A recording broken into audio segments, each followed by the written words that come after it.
So I grew up in the Northeast of the United States, which is an area that is surprisingly very Catholic. If you know anything about the founding of the Northeast, you know that the Massachusetts Bay Colony was founded by the Puritans, who were a group of Protestants. But what happened was during the 19th and 20th centuries, there was a large amount of Irish, Polish, and other Catholic countries immigration. Now, I'm not saying that those countries are like, religious countries ruled by the Catholics, but historically they had been Catholics. Remember, the French had been Catholic for a while, and there are Catholics all over the world. Catholics are the largest branch of the largest religion in the world. Christianity sits at 2.2 billion, with Islam at 1.9 billion, so about 300 million more Christians than there are Muslims, which is not anything that is there, but there's about of those 2.2 billion Christians, about 1.8 billion of them are Catholic. The majority of Christians are actually not Protestant, but in the United States there are a large amount of Protestants, and in the Northeast, a lot of people grow up Catholic, including myself, as I've talked about. I've talked about growing up and having Catholic guilt and things of that nature. What I find interesting is because I've been over the last couple of years that I've been on social media interacting with Protestants, interacting with Protestant preachers. Because, yes, there are Protestant churches here, but I didn't go to them. My bus stop's in front of a Protestant church. I don't go to it because I was never a Protestant. I went to the Catholic church. Why would I go to the Protestant church? But yeah, that was a thing. Uh, and I'm thinking about it, and the way that Protestants understand the Bible is a lot different than the way that Catholics understand the Bible.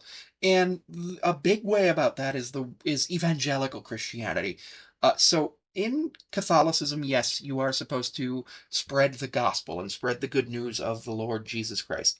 But the way that they teach you to do that as a Catholic and in Catholic church, in Catholic school, in Catholic Sunday school, is that you are to go out and help the poor, help the sick, help the needy. The largest healthcare provider in the area where I am, Catholic Health. You know what they provide? They do abortions. They do STD testing. They do trans stuff. They don't do surgeries there because the medical center actually does it, but they don't hire anybody who does that. They do emergency surgeries. They have the largest emergency room in the country, in the world, in the city. They have primary care. And you know what? They do this all while also we have a very large medical school here. The medical school helps the Catholic health system staff their hospitals with residents. They also help staff the county medical center and the VA, which is great because like their medical students and their residents are all there. That's awesome. Catholic Health also has Catholic Charities. You know what you need to do to get Catholic Charities? You don't have to accept Jesus. You don't have to do any of that. You go in, you show that you have a need, and the person there helps you to the best of their ability. Catholic Health has mental health counseling. There are Catholic churches that have helped people with lawyers. Unfortunately, yes, the Catholic Church does have the unfortunate issue of the abuse scandals that have happened, and that has happened here. But what has happened to those priests is that they were arrested. They were arrested and they've been forced to provide financial compensation through the Catholic diocese because the priests take the vow of poverty to their victims. And because of the way that New York has things, even victims from 20, 30 years ago have been compensated, and the church is working to better its image. There's ways that things happen. But with an evangelical, you're supposed to talk to people and say, yeah, accept Jesus, read my book, blah, blah, blah.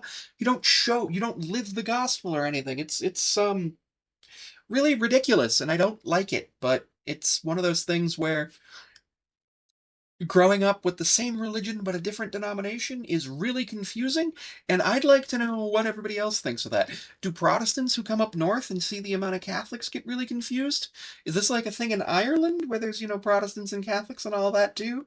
Like between the two areas of Ireland where it's like that? Is this a thing in other areas where there's a big difference between Catholics and Protestants, or is it just an American thing? I do believe that the Catholic Church was actually instrumental in ending slavery. You know what else the Catholic Church did recently? Probably about 15 years ago, they came out against the death penalty. I don't think Protestants would do that because there's so much in the book that says if you do this, you should be this.